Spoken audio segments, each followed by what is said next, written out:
Hey guys, Blaumagier here, and we're back with another episode of Let's Play Dragon Quest II.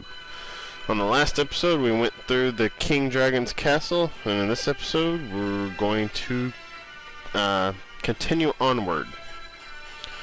The first thing we need to do is revive Linda.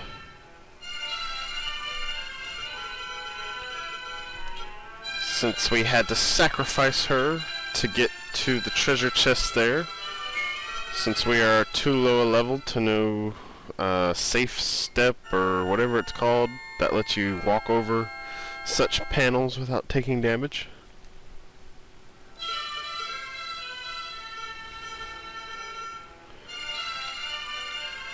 And because I'm feeling lazy, I'm gonna just go ahead and stay at the end.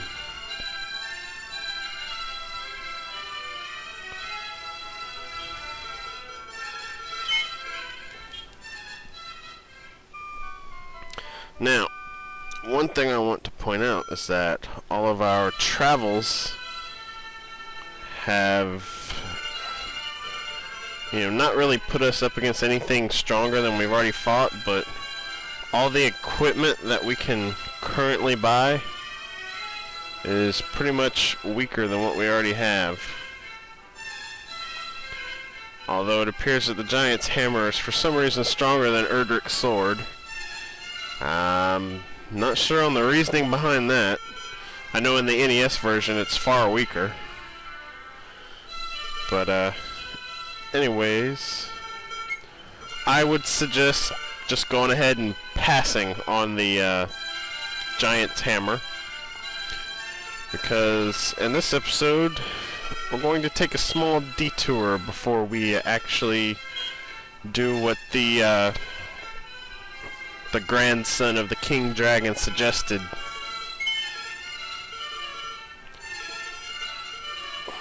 And while we're at it, we're going to go ahead and get that final key so that nothing will hold us back.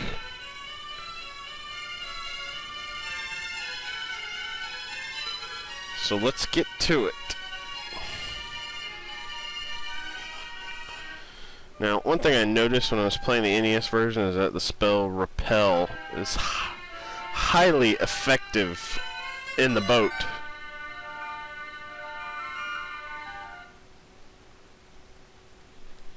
I guess it's not so effective in the remakes, though. Oh well. It'll be alright.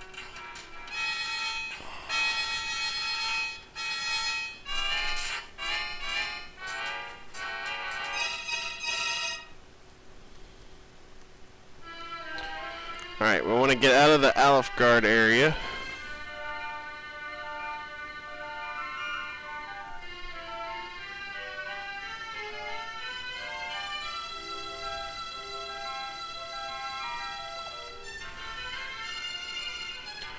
And we're not going to bother recasting Repel since it didn't work, which is disappointing. But that's alright.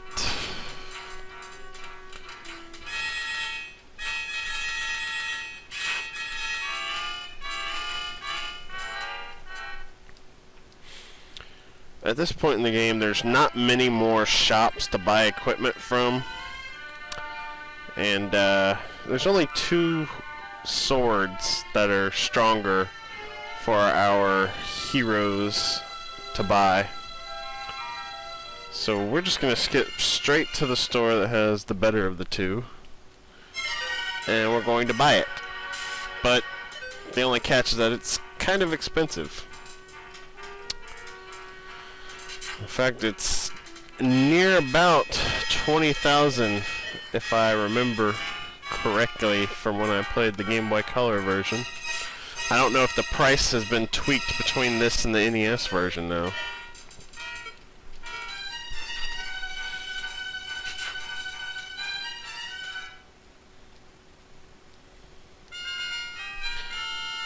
Alright, we got a level up. Joshua rose to 14. Really crappy stat gains there, but that's alright. we're probably going to get some more level ups in this video too, because at some point I'm going to have to cut to farm for money.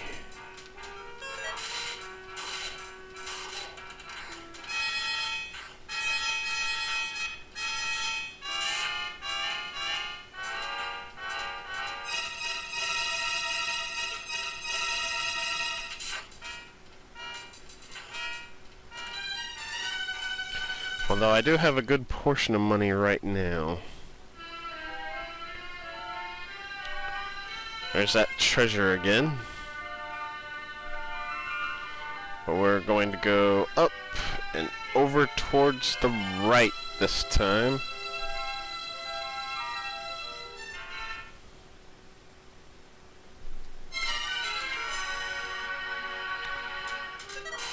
I'm hoping that this entire video isn't going to be comprised of just sailing across the ocean. But I suppose that's alright if it is. Now, one thing I want to note here is that if you're playing the NES version, you don't have to actually farm money to get this equipment that will be in the store in the town that we're about to go to. There is a glitch, and yes, it is a glitch that will allow you to basically repeatedly get an item that sells for 19,500 easily. I don't know if it's been fixed for this version and the Game Boy Color version, but I would assume it has. In either case, I know that the enemy that drops it has been seriously buffed up at the least, and he is not so easy to beat. And honestly, I don't think I could beat him at this point where I am right now. So, I'll point out this glitch later on, but for right now, I just want you to be aware that it exists if you're playing the NES version. I mean, you can use it as you want. No one's going to hold it against you, because it'll probably bite you in the ass later when you're going to have to do some grinding.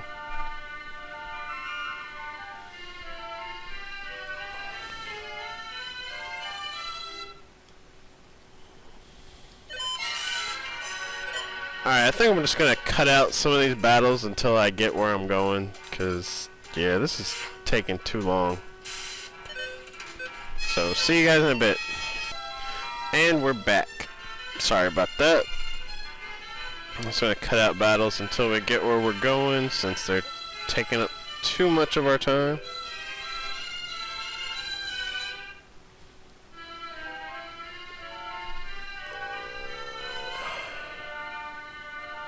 I think I'm going the wrong way here.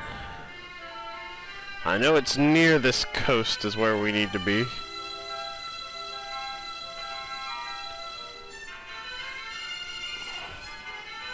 Yes, over here. Here's the town we're trying to get to.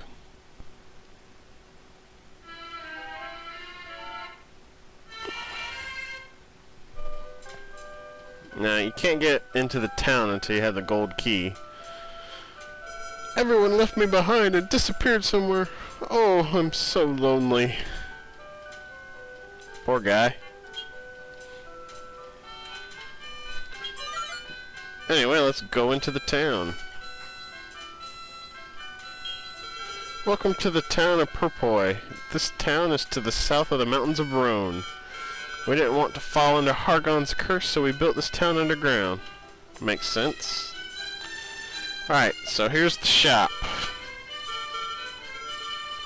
Get ready to see these prices. They're a bit outrageous.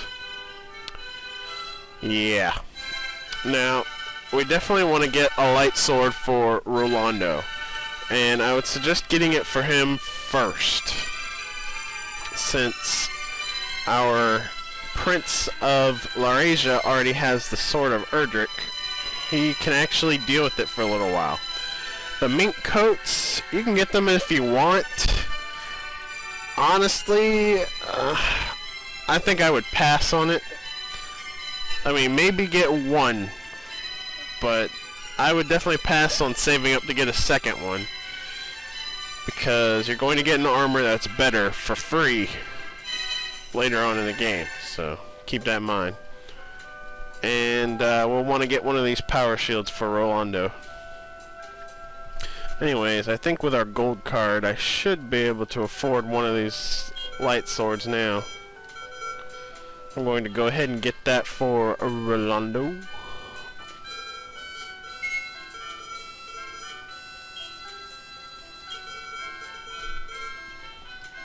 Nice. I'll go ahead and sell his old wizard staff. That's all we'll get for now. I've got a lot of farming to do. I hear that Don Mahoney, who lives in Tepa, is a master at making the angel's robe of water, though I believe he can only make one. Now, that's the armor I was talking about that's better. However, in the NES version, there's a glitch that will allow you to get a second one. Alright, this guy here. Welcome, this is an item shop. Notice how there's a blank here. The price is a tad expensive. Is that alright? Well, I guess. Well then, let me sell it to you, but please don't tell anyone. Who's going to use this? I guess our Prince of Laurasia is going to hold it. Since you have the gold card, you get a discount. Awesome. Its full price is 2,000, just so you know. Now, what did we just buy?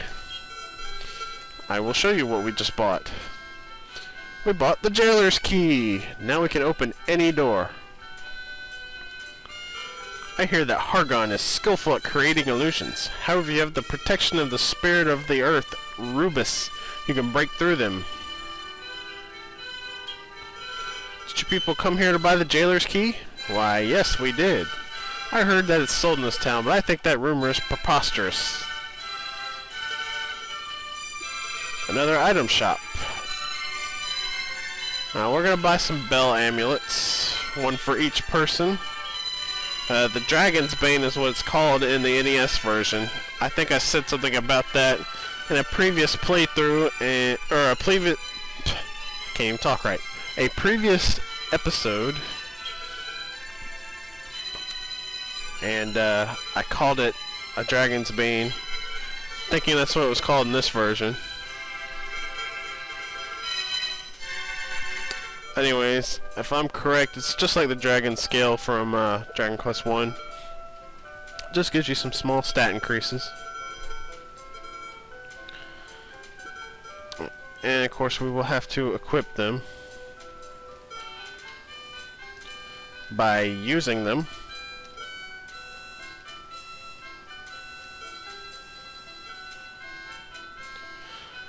And I'm sure this lady right here is the bank, if she will walk over towards us. Come on.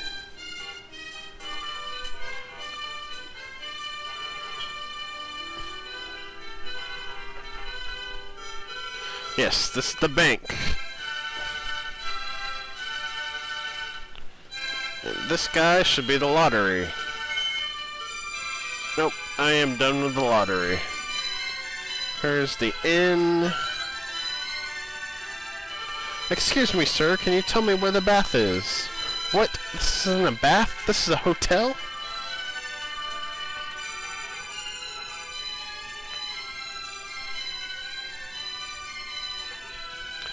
Alright guys, I think I'm going to have to cut this video here. If you like my video, subscribe to my channel, give me a thumbs up, leave me a comment, tell your friends about it, and I'll see you guys later.